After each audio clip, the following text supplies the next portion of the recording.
bienvenue dans the VSS Hour. Ça, c'est une nouvelle rubrique que nous faisons under the VSS Hour qui est Beyond the Hour. Et nous essayons de traiter différents thèmes qui sont extrêmement importants et que nous avons qu'à discuter dans ce dimanche régulier, mais que nous obligés de rentrer plus fond là-dedans pour nous apporter vraiment bonne information par la communauté. Donc, encore une fois, bienvenue dans le VSS Hour, Beyond the Hour. Non, pas moi, c'est Vanessa Joseph. Non, c'est Shirley Plantin. Et non, c'est Sandra Adélie. Et là, avec nous, nous gagnons un guest qui c'est Patrick Martin. Et Patrick Martin, c'est un gros coquin chaîne avocat ici dans Miami. Pour un gros bout de tonton film en cabinet qui est les Greenberg Traurig. C'est seulement crème de la crème avocat qui a Greenberg Traurig. Et son gros affaire, là, nous gagnons un avocat haïtien qui c'est un shareholder en cabinet pour Greenberg Traurig. So, I ain't gonna think he got money. No, he got buku money. That's a fact. Easy, Vanessa. That's the problem Easy. with coming on the show. They gonna put your business out. Yeah. We weren't even going to talk about his coins because the thing is that we've never seen zeros of that quantity. You know what I'm saying? Like, so, you know, when they're talking about the $1 trillion, right, at the federal level, we're looking at each other like, how do you count that? Like, you know? But then Patrick, you know, it's a lot easier for him to visualize numbers like that. So, bienvenue à Patrick Martin. Patrick, please présentez tout by tout le monde qui branché sur the VSS Hour, Beyond the Hour. Thank you for having me. I'm really excited about joining you guys today. Ça ici bien, mais pas le créole bien en pile, so on va parler en anglais primarily. But like Vanessa said, I'm with Greenberg Traurig. Don't be scared by the big firm. I work with companies of all sizes, so not just the big ones. And so I'm really excited about being a part of this today, of being able to help our community with some really important questions. And like Vanessa said, you know, these are, I'm going to be speaking primarily from the employer, the small business employer perspective, and some of the minefields that you've got to navigate through this pandemic that we're going through. There are a lot of issues. You know, I've personally have been representing small businesses, large businesses, individuals who own businesses for over 20 years, and I've been doing it since 2001. And I, primarily handle cases on behalf of a company in employment-related matters. But I also do a lot of advice and counseling, and that's what I've been spending a lot of time on. And specifically on this pandemic and some of the issues that have come up with companies that both take sick leave, just day-to-day employment issues on how to deal with employees and coming back to work and furloughing employees or terminating employees. And these are all, minefields that would be very careful for, and small business margins aren't that big, so they should consider these issues before taking action and not just going by the seat of their pants. They should always be mindful of the requirements before they ultimately run into issues of having to face a lawsuit. So I'm excited about talking about some of these issues with you guys today in this hour, and hopefully we'll be able to answer some questions from our community and be able to steer clear for legal expense in that regard. All right. Pour moi qui pas habitué avec Beyond the Hour, if you're not already used to the way we operate, nous gagnons chance pour nous poser questions en bas live là. So, tant pis, sentez-nous à l'aise pour poser toutes questions que nous avons gagnées sur sujet aujourd'hui. And feel free to make sure that you ask the questions that you really, really want answered. We do our absolute best to get through all of the questions as much as possible. But to start, we'll go ahead and kick it off with a few questions of our own. To really elicit the information that we think is extremely important and relevant to our community. You just mentioned that, you don't want to fly by the seat of your pants, but c'est que avec pandémie ça qui vini, j'en paraît sous nous, bien que gen l'autre monde qui te gete connaît ça t'a rivé, ça qui conséquences que nous t'a pral souffrir. But a lot of us kind of found out, as it happened, right? We were at work one day, and the next day we were told, just pack up your stuff because I don't think we're coming back tomorrow. So how do you advise people to not fly by the seat of their pants when it seems as if the whole country is flying by the seat of their pants?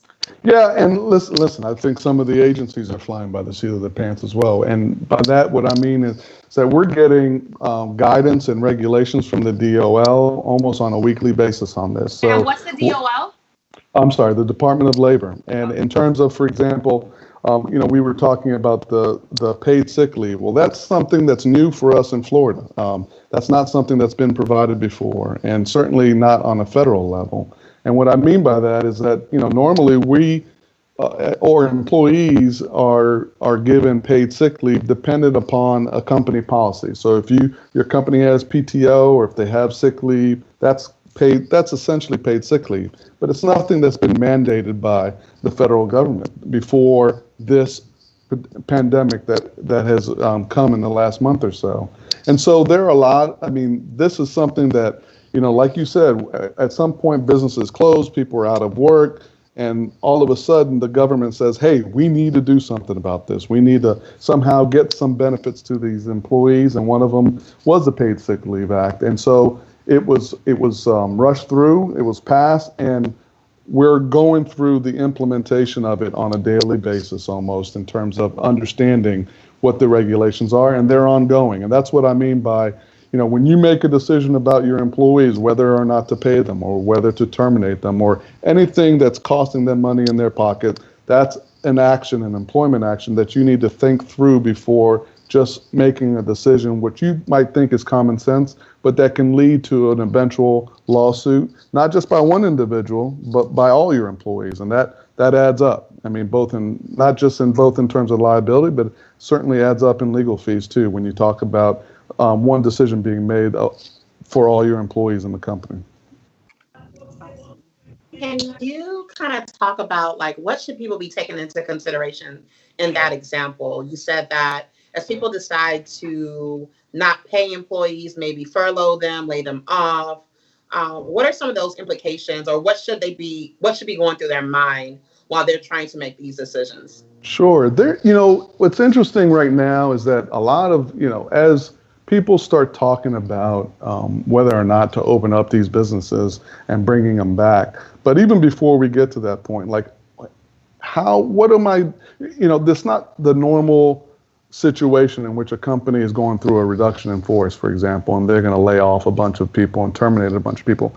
In their mind, they're also thinking about, these are employees who I am forced to have to let go because of the economic situation, but I don't want to, or I want to find a way that the burden on them is not going to be as bad. And how do I go about doing this with them in mind, and perhaps in mind with bringing them back, right? So when we talk about a furlough, for example, furlough is typically what a company might think about doing in terms of basically, it's not terminating the employee. They're still technically on your payroll. And this allows sometimes allows companies to keep providing benefits to these employees, but not paying them their compensation because they can't. The other alternative, obviously, is to terminate employees. Just go through a layoff in which everyone is just essentially laid off. And the other might be something less drastic than that, maybe a cut in pay or a cut in hours.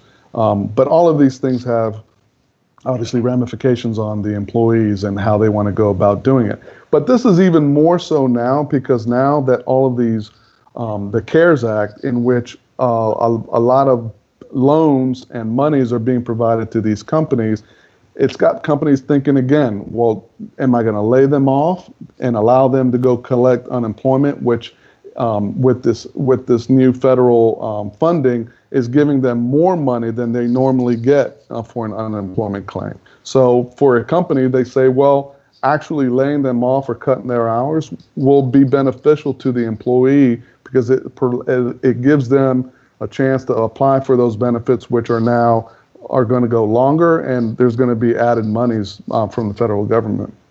The The other aspect to think about is these the PPP loans that are coming in, and a company has to go through the process of thinking to themselves, all right, I'm going to be a conduit essentially for these funds coming from the federal government to go to my employees. But, am I going to am I going to take these benefits, pass them on to the employees, but somehow pay them for doing nothing so that I've got a loan as a business that essentially pays out for services that I didn't get back in return?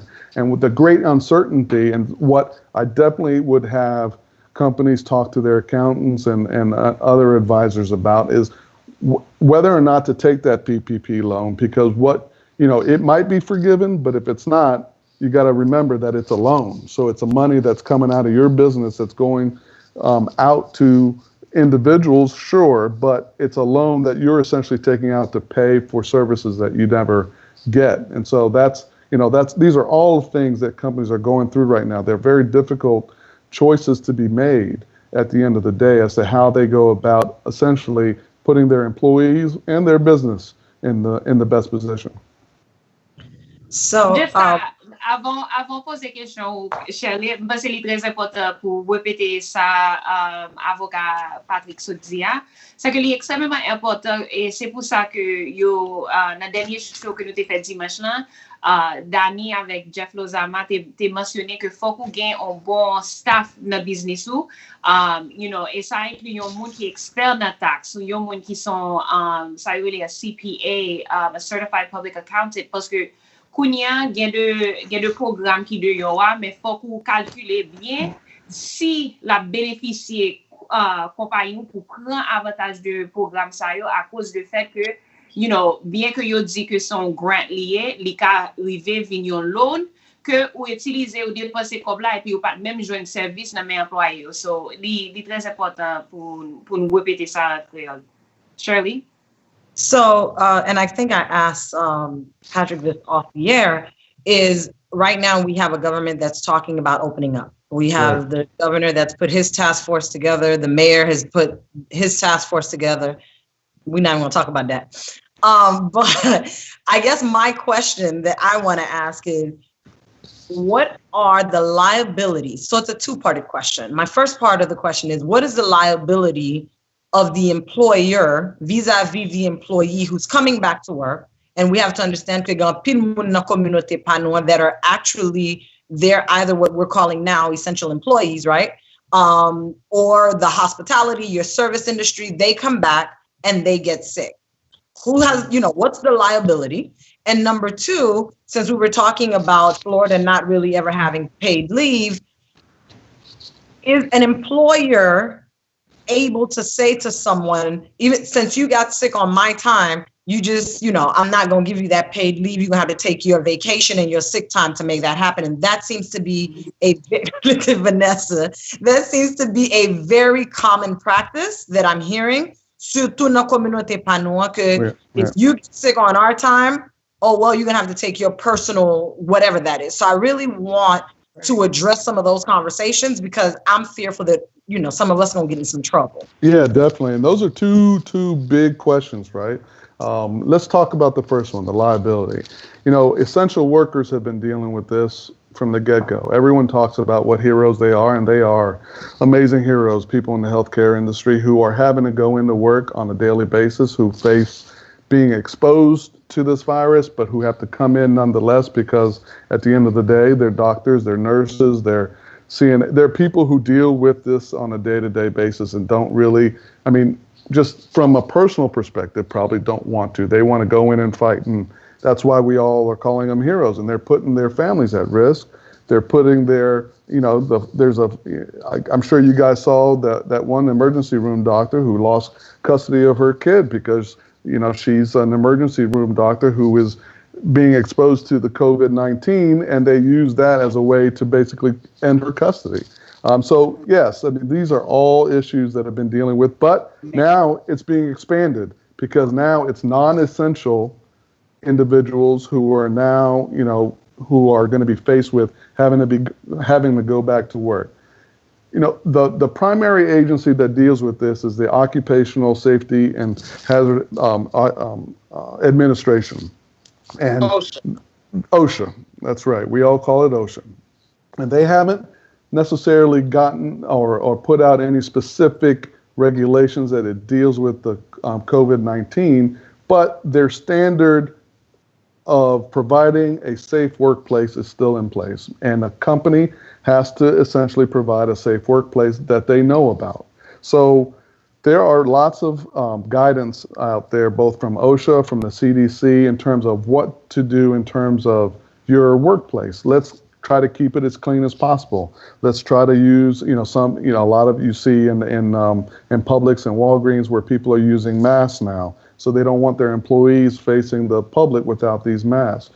There are, protocols that you basically go through, and these are all spelled out in the CDC. And I would certainly encourage all businesses who have employees working to go through that.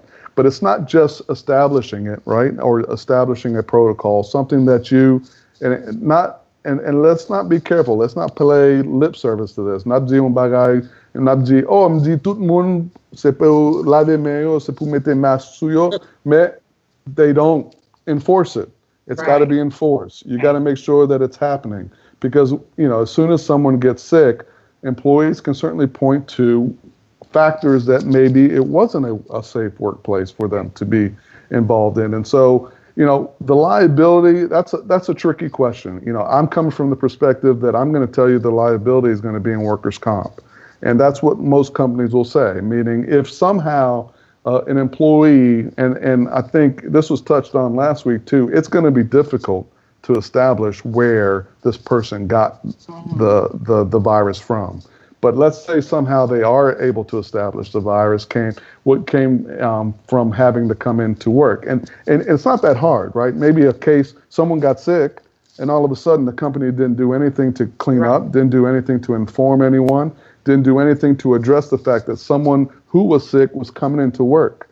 So it can be established. I don't want to say it can't be, but let's say you do establish that it was a work-related illness. Well, that's something OSHA is going to be very interested in knowing about, and certainly we're getting guidance from them as well, and they certainly are focused in on this issue in terms of ensuring that employees are not faced with this kind of situation. So, it's a tough question, meaning an employee who's faced with having to come in because there's work to be done as to what they're going to do and for their own personal safety. But as a company, the best thing that you can do is obviously create a safe environment for those employees, address whatever concerns or issues that are being raised by those employees, and certainly address any sort of indication that employees are sick, right? The EEOC, for example, has issued guidelines that say you can take an employee's temperature. And so a lot of companies are looking at now, even before this, when it first started, but certainly now, with employees coming back, you can take someone's temperature before they come back and ensure that you have a workplace that when people are not sick, and you can take other measures as well. So it's the liability will really depend on how careful these companies are and how if whether or not they take the precautions that they should be taking to protect as best they can an employee who has to come into work. Now we can talk about what happens. I don't want to talk too long, obviously, but your other part of the question is an important one too, meaning what happens if the employee decides not to come in? There's work to be done, right? So that's not a situation in which the paid sick leave is contemplated. The sick leave is contemplated when there is not necessarily work to be done, or there's something that's happened to that employee that causes the employee to not be able to come into work for the work to be done. I'll stop now, but I'd like to go into the what an employee can apply for in terms of paid sick leave when they do run into those situations. But I feel like I've been speaking for a while, so I'll let you guys join in here. No, I mean, you can continue. I think that it's important that we talk about how employers should be handling instances where folks or employees are now increasingly absent as a result of potential or maybe suspected exposure to COVID-19, or maybe they feel that they are symptomatic and it could be COVID-19. How should employers actually be handling that? Well, one thing they shouldn't be doing is, I think Shirley mentioned this, saying, I'm not giving you paid sick leave. Starting April 1st, if you're under 500 employees, that is a requirement. So businesses, you want to be careful about saying no to that. And you can't, there are very strict requirements about trying to mandate the use of your own PTO and the use of this new paid sick leave. Let's talk about that first, the paid sick leave. Now, you get up to 80 hours compensation that you are entitled to if, for whatever, there are 6 reasons, but generally speaking, what we're talking about are situations in which you yourself have symptoms and have been advised to quarantine, or you've been ordered to quarantine, where you're experiencing something that causes you to be out. And in that situation, you're entitled to your full compensation up to 80 hours. There's also the situation, though, where you have to care for someone else, or you have to care for your child because your child's school's closed, or the child care facility that you're taken to is closed. That's essentially you caring for someone else. And in that situation, you would be entitled to up to 2/3 of your compensation for up to 80 hours. And that's what the Paid Sick Leave Act has provided to all employees.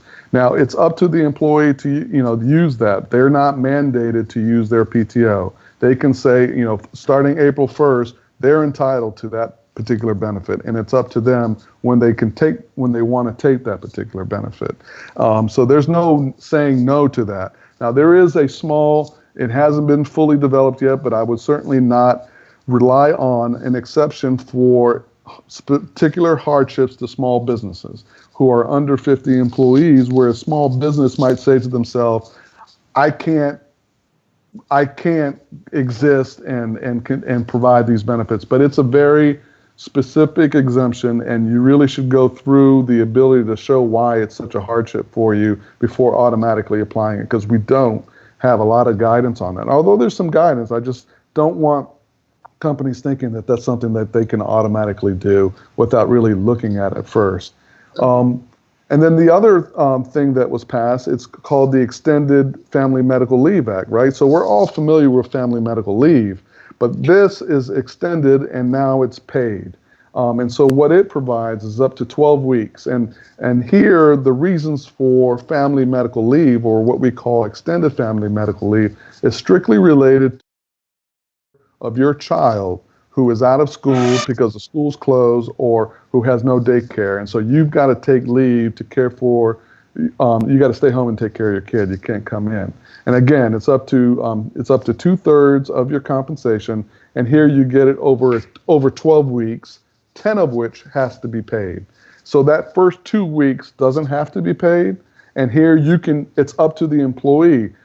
For those 2 weeks, I'm going to use my new federal mandated paid sick leave, or I'm going to use whatever PTO I have to cover those first 2 weeks, and then I get 10 weeks of extended FMLA leave, up to 2/3 of my compensation. And so that's, again, something that employees are going to be entitled to. But for the paid sick leave, if you were employed April 1st, which we're way past, obviously, you're entitled to that day one on April 1st. So it's something that employers definitely want to look at before they say no to in providing that to employees. And so, a lot of the questions that come up is, how do I implement those particular benefits, and how do I calculate and things like that. But that's the basic requirements that are being given to employees through companies.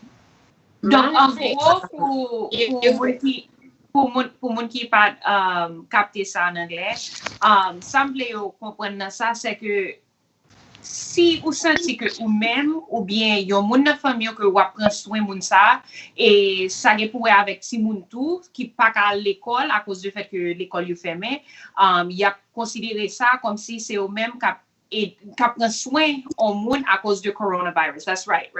That's right. Okay. Et puis ça veut dire que si ou pas qu'à le travail, ou bien on senti que à cause du fait que vous besoin de prendre soin au monde qui gagne COVID-19 ou bien à cause de coronavirus là, ou bien ou même au senti que vous avez symptômes ou senti que vous malade, ou même au cas bénéficier, c'est pas forcément que quand on travaille là, il y a automatiquement un droit pour yo pas payer le ça. So, ça pour nous comprendre, c'est que ça sont une conversation pour nous gagner avec monde que vous travaillez pour lui, pour ouais, qui gens que yo pas couvrir ça parce que yo obligé, yo gen obligation ça pour yo payer le si vous malade ou si vous prendre soin au monde qui malade. C'est un chose? No, we can go into questions about implementation. I mean, your Can thoughts I, on right, implementation. Go ahead, right Shirley. before you say that, Sandra, I wanted to ask Patrick. So, nan mouman sa, nou konen ke établissement l'école yo pot yo fèmen, but education has not ended, et yo fèmen pou res ane, right? Ki ve di ke ti moun yo apret lakay yo pou yo apren, et si ke gouvernement sa, n'importe nan gouvernement yo décide ke ya pou ouver pot, et parents pa gen kote pou yo kite ti moun sa yo, right? Mm-hmm. Will there be some form of an extension to this? Because this isn't by necessarily your doing. This is a doing based on what government has done. Because I understand if I decide I'm going to stay home because I want to take care of my child, they may be sick. But if the government or governmental bodies shuts it down and it's not my doing, will there be an extension? How do parents, for example, go about this in the long run? Because eventually the county's going to open up, the state will open up, whatever it is. What are their remedies? Sure. That's a good question. One of the things I should have mentioned is that we're talking about a period of time between April of this year, April 1 of 20 to 12/31/20. So it's a very limited time period in which these extended benefits are being provided. And to your point, I just got the text and the call yesterday about Miami-Dade is closed for the rest of the year. Now, I'm not sure about other places. I know you guys are a national show, but, to the extent that somehow miraculously, the schools open up. I know Georgia's crazy, right? They're letting hair salons, gyms, tattoo parlors open They're letting up. a certain kind of demographic die first. I hear you. So, if we're living in that sort of jurisdiction, at the end of the day, there has to be some sort of need to take care of a child, and it's very specific as to whether it either the school's closed or the child care facility is closed. And, I've certainly have run into a lot of child care facilities have taken the same approach where they're shutting down and not providing services. So I don't think that's going to be something all that difficult to meet in terms of the extended family medical leave and being able to show that, in fact, I'm entitled to this benefit because the school's closed or the child care facility is closed. But if that's not the case, then, obviously that's not the case. And so you don't necessarily qualify for the leave. And you come under that difficult decision as to what you want to do as an individual and coming into work, assuming the place has work for me to do. What I wanted to go back to actually is about the burden of proof of, let's say, workers' comp, right? Mm-hmm. I think that, we are a community who our tolerance level of what employers can do to employees is quite high. We hear about violations of human rights, wage theft, you name it, and folks never necessarily report their employer. And so, I want to highlight for our community, who you don't know where you got COVID from, and it could definitely be the from your employer, from your place of business, and employers who have money, who have lawyers, and a team on me. Let's kind of weigh that out. And right. So people are really in a position. People are really in a position where they're making very uncomfortable, uneasy decisions based on, dollars that they need, a job that they need versus their health. And I think the same thing, just to add to what Shirley said about children having to be home, the same happened around Hurricane Irma, where people had to start going to school people had to start going to work and schools were closed. And that, you can get child abuse charge, neglect, there's a lot that comes with that. So I think we just got to be our community needs to know how, take into consideration all the decisions that they need to make and really think about it really thoughtfully. Yeah, and listen, I think this extended family medical leave is certainly something that is intended to help out people in that very situation. Because like you said in Irma, people are facing the same situation, really having to take care of a kid who can't go to school, but yet having the responsibility of going to work. There aren't that many businesses that are going to let their employees bring their kids to work. Some of us do work for companies that will allow us, but not all situations that will allow that to happen. And so those are tough decisions for individuals to have to make. And I think the Family Medical Leave Expansion Act allows at least a new option for individuals who do run into that situation. But like I said, it's something that's been passed in this unprecedented time, and it's something that is only going to run until December 30th. We don't know what they're going to do after December 30th, but God willing, this thing we'll get into some point where we're getting back to normal life, hopefully by then. As far as the liability, again, I think, not to sound too much like a David or Goliath in this situation, but it's a tough claim. It's a tough claim to be able to show that somehow you contracted it at your employers and blaming your employer. Now, obviously if your employer doesn't take precautions, that becomes a much more attractive case for someone to bring against a company. And so, companies want to go to the CDC.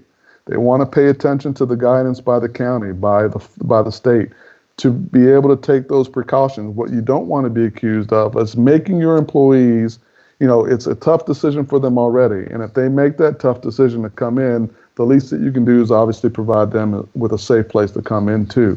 And so you don't want to be able to point to something that you've done that shows that you don't really care, or that you're not showing a sensitivity to the safe and healthy health of your workers. But at the end of the day, OSHA is there, and OSHA is very much in tune with looking at these situations, and they are the agency charged with really addressing these issues. And so, and not to sound like I'm on the other side of this, but employees have that option to go to OSHA and address whatever issues that they want to address about their particular workplace and how an employer has dealt with their health and safety. I just want to quickly point out that I feel like Greenberg Traurig actually treats their employees with decency, because they have the most slapping cookies. They are so good. They have these chocolate chip cookies. My God. They're pretty good. They're so good. Like, there could be coronavirus all over the walls. I think Really, V? We talking about cookies, V? They are cookies, so, when I tell you the they are good. They are good. Are so good. So we started to get some questions, so I'm just going to start asking questions, and then we'll jump back, in and out. Sure. We have one question that asks whether these benefits are for full-time or part-time employees. Great question. So, est-ce que pour pouvoir travailler, 40 heures par semaine pour bénéficier, ou bien est-ce que part-time? Great question. They are for both. The short answer is they are for both. But that's when we talk about the implementation of it, where it seems simple, but it's you get into the weeds of things. It can be pretty difficult to answer. So, for example, for your paid sick leave, a full-time employee is entitled to up to 80 hours of paid sick leave. Now, a part-time employee is going to be entitled to what they would normally work in that 2-week period. But how do we figure that out? Some people have irregular schedules. And one of the things that the Department of Labor has issued some guidance on is that you go back and you look at a 6-month window and say, what's the average number of hours this particular employee has worked on a calendar day, to figure out what they are entitled to. So at the end of the day, for example, if the employee averages 8 hours, well, that's 8 hours a day. Well, that's full time. They get the full 80. But if they only average, for example, maybe 4 hours a day, and over the course of 2 weeks, that's going to be less than the whole full 80. And so that's what they would be entitled to. right? So seven times 4 is 28. They would be entitled to the 50. They would be entitled to 56 hours, and that would be their cap in terms of their eligibility for paid sick leave. And you go through the sort of the same calculation for the family medical leave as well, in terms of what they would be entitled to on a daily basis. So, both full-time and part-time are entitled to it, but how you go about the amount of the benefit is going to be dependent on the number of hours that they work. And this does not apply to independent contractors at all, right? It does not. It does not. Independent contractors are not part of the two acts that we've been talking about, but they are. If you look at the CARES Act, in which, in terms of, normally independent contractor can't apply for unemployment benefits. That's just something that they're just generally not entitled to. But under the CARES Act, they have allowed independent contractors. So you're talking about your Uber drivers, for example. We take the position that they are independent contractors, and to the extent that they are, then obviously they're going to be able to, under the CARES Act, apply for unemployment compensation and be entitled to benefits that they weren't entitled to before all of this happened. But for the paid sick leave and the extended family leave, no, they would not be entitled to that benefit, because generally independent contractors don't get benefits from their companies. That's the sort of the basic understanding that why we have them as 1099s. Donc, avant nous rentrer dans la deuxième question, pour répondre à la première question, est-ce que c'est full-time ou bien part-time, ils tous les deux qui bénéficient seulement, j'ai calculé le nombre de temps que y a payé les gens qui sont part-time là, va dépendre sur combien de temps que yo habitué travail. The second question that I had here is there an employee size minimum for the business to offer this benefit? So it's weird, because it's 500 or less, meaning if your company has more than 500 employees, it's not a benefit that's required. But if your company has under 500 employees, it's a mandated, it's a requirement benefit to provide to employees. Now, what there is that small business exemption, and again, it's not automatic. It's not something that you automatically can apply. But if you meet the criteria where you are under 50 employees, then obviously you can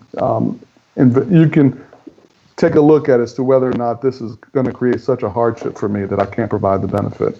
But it's 500 is the magic number for the paid sick leave benefit. All right. Awesome. Ladies, do you have any other questions that you have on your chest? All right. If no, I do have some. So let's say I, as a business, where I'm temporarily shut down because when son business qui pas essentiel, basé sur whatever ordre que county ou bien état est venu avec lui, et puis nous obligé de la caille nous. Et t'es obligé de employer moi pour y aller la caille, yo pas travail, ok? Est-ce que employé ça yo pas éligible pour bénéfice en bas the Family First Coronavirus Response Act? Vanessa, that's a great question, because that's actually some of the guidance that we received early on from the Department of Labor. If the bottom line is, si vous avez un travail pour faire, and you're pas venu travail là, then they're entitled to the paid sick leave. But in your example, the key ingredient there is that there is no work. I'm shut down. And in that situation, the Department of Labor says the employee is not entitled to paid sick leave because the company is shut down. There's no work to be done. So there has to be a showing of, and work, when I say work, we're talking about having to go in, or if there's work to be done from home, if you can do work from home and work remotely. But if you're shut down and not providing any sort of work to be done at all, then no. In that situation, the paid sick leave and extended leave would not be entitled to that in those situations. I mean, in terms of I'm going to go back to paid sick leave, right? It's who take on do level, be on guys who take in on one side, and from the ton side, it gets worse. What about people in those situations? Because people may say, oh, my lad, whatever the case is, but it may not be COVID related. So these are for our real mummies and puppies. So why don't we talk about the 6 reasons, right? That in terms of why you get the paid sick leave. Because, like you said, if you've got sick leave from a company, you have a cough, you have the flu, you can just say, hey, I'm not feeling too well. You bring a doctor's note and say, I can't come in. But under the Paid Sick Leave Act, there's 6 ways in which you qualify. So one is you're under some sort of government quarantine or an isolation order, meaning you've been ordered home, you can't come in. Right. 2 is where a doctor has told you to self-quarantine because you've exhibited, something related to COVID-19. 3 is where you yourself feel like you're experiencing symptoms of COVID-19, but the key there is, you all hear that? Yeah, we hear all of that. I'll work through this. In that situation, it's an issue where you have to actually be seeking medical advice. So you can't just say, hey, I got a dry cough, or I got a fever, I got the symptom, I got the COVID, right? So, or the Rona, is that people have been calling it. So you actually have to go seek medical advice or some sort of note from the doctor saying that you're experiencing these and can't come in. Those are the first 3 where we're talking about the conditions of that particular individual. The next one is where an employee is caring for someone who has symptoms of COVID and they've got to stay home and take care of that person. And here it's interesting. They said individual. And when we first saw it, we were like, whoa, what does that mean? Does that mean I can just go take care of my neighbor, or can I go take care of, whoever I want to take care of and take paid sick leave? We got some guidance from the DOL, and they actually said, no, there's got to be some sort of relationship there. There's got to be some responsibility that you have shown. So it doesn't have to be, someone within your family, but it can be, your grandmother. It can be a neighbor if, in fact, you have some sort of relationship with that neighbor that shows why it is that you're caring for that individual. You can't just go pick up somebody off the random street and say, hey, I'm going to take care of you and get some paid sick leave. The 5th one is caring for a child. And that's the one where, we're talking about the schools closed or the child care providers closed. And that is the same one that justifies family medical leave. So number 5 is sort of a reason for both. And mind you, it's the only reason for medical leave, family medical leave.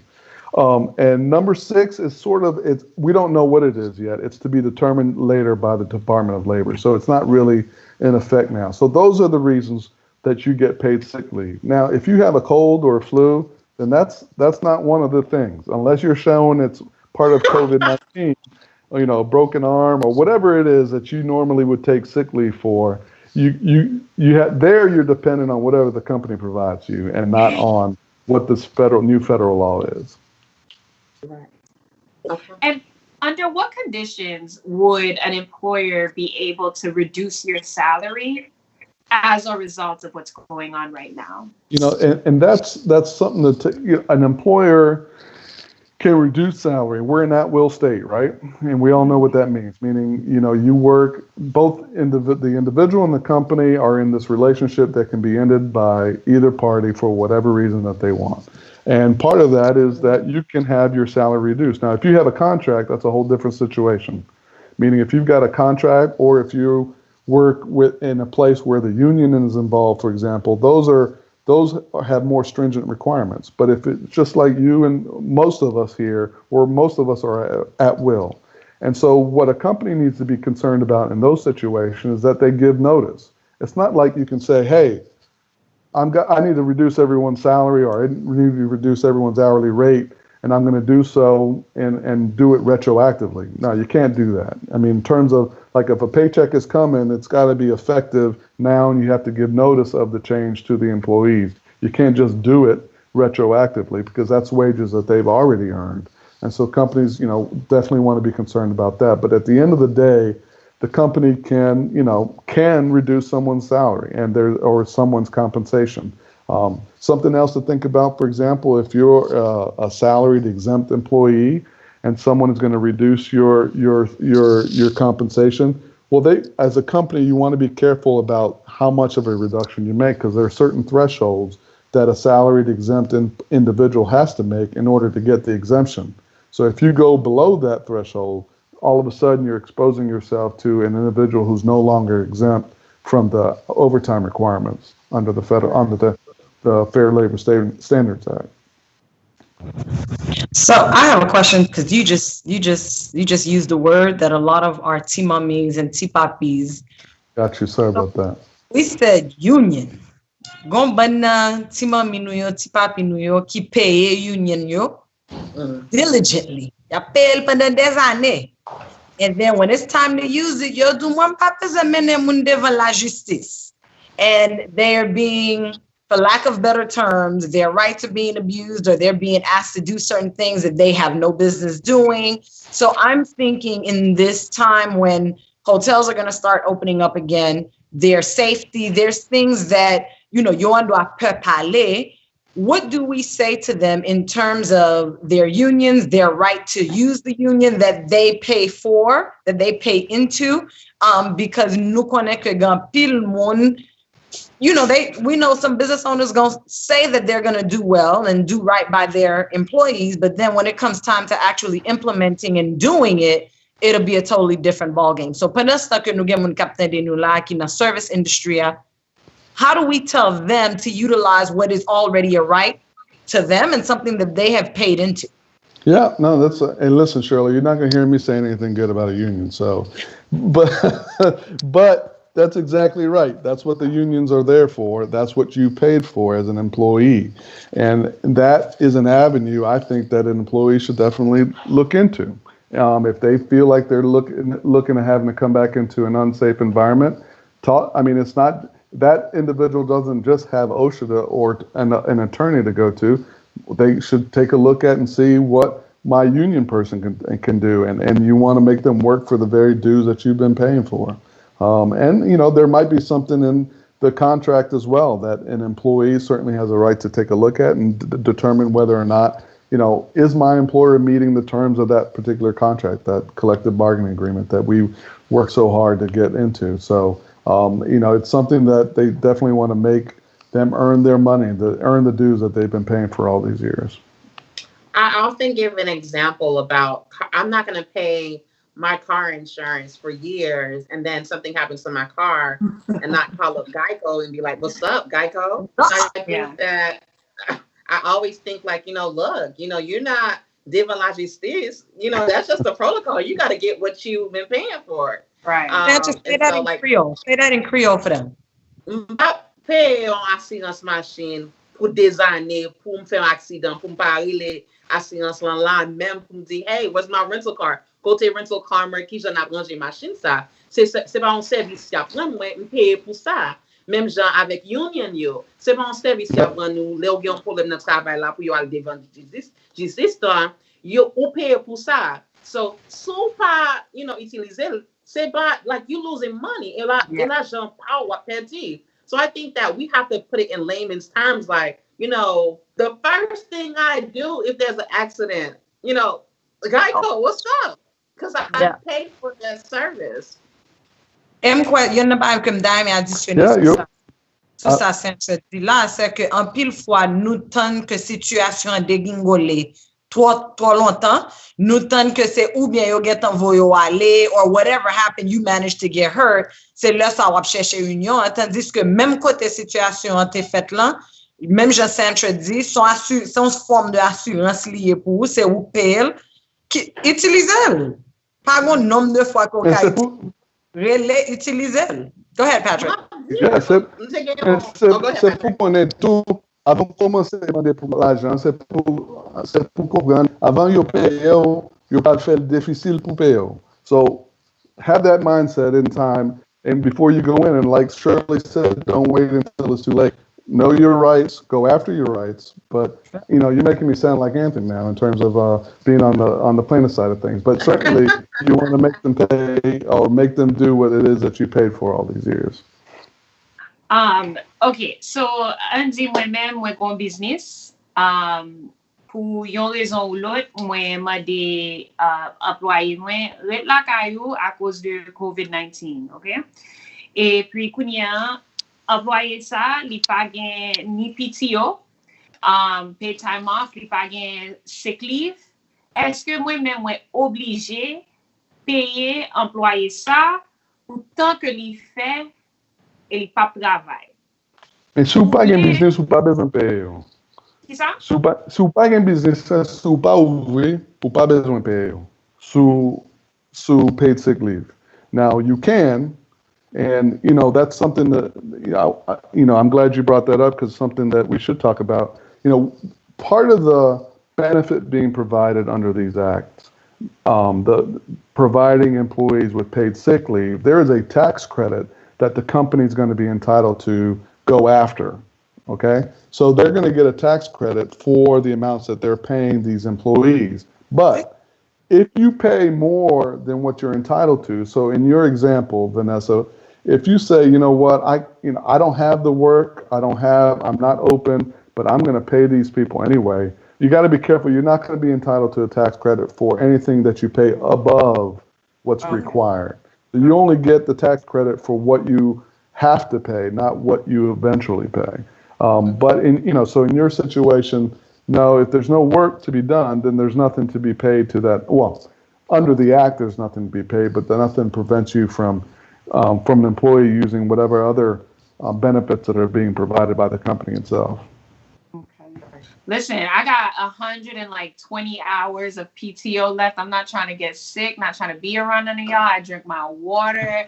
You wearing my mask. I got gloves I'm wearing because I don't want to get sick. Because after we open outside, I'm leaving. I am leaving for like 3 weeks. I'm not coming around y'all. Listen, so did y'all really quick? There's a meme. Gen yon komik ki di ke le yo te fin fè tout la pli ya. Noye pat voye pitit li al gade sa ki gen de yo. Al te voye yon ti swazo. Al gade pi de bon wè sa ka pase. That's right. The water had not resided yet. Yeah. And the bird came back and was like, nah, Noah, that's not what you want to do. Don't go out there. So they're like, we are not birds. We're not going to go in the first round. Let us know. And then we'll listen, with all these states opening, same way Capdadeo, same way Seoul, because I'm trying to see, what happens first. Call me back in June, July. Let me know how it's looking. And I'll have you then. So I guess my last question is, and we've really been on the small business push, dans communauté panoanti, restaurant, different businesses in our community. Qui avertissement, qui advice que au caballo en tant qu'employé? Because our community, you know what we don't do? Like my friend Sandra would say, we don't respect people. Mm-hmm. We don't tend to respect our employees, thinking that they have rights, thinking that gon façon pou parler avec eux, gon façon pou traiter eux, gen loi protéger eux. So what advice can Uncle Jeff did a good job, leading up to what they need to do to prep themselves to be better businesses.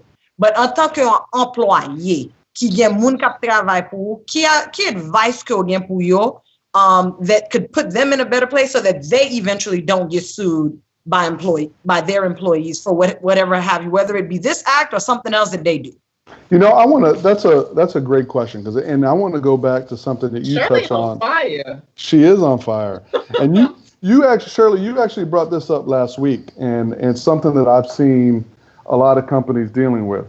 One thing companies are trying to do in bringing these employees back is somehow all of a sudden using this as a way to weed out bad performers, right?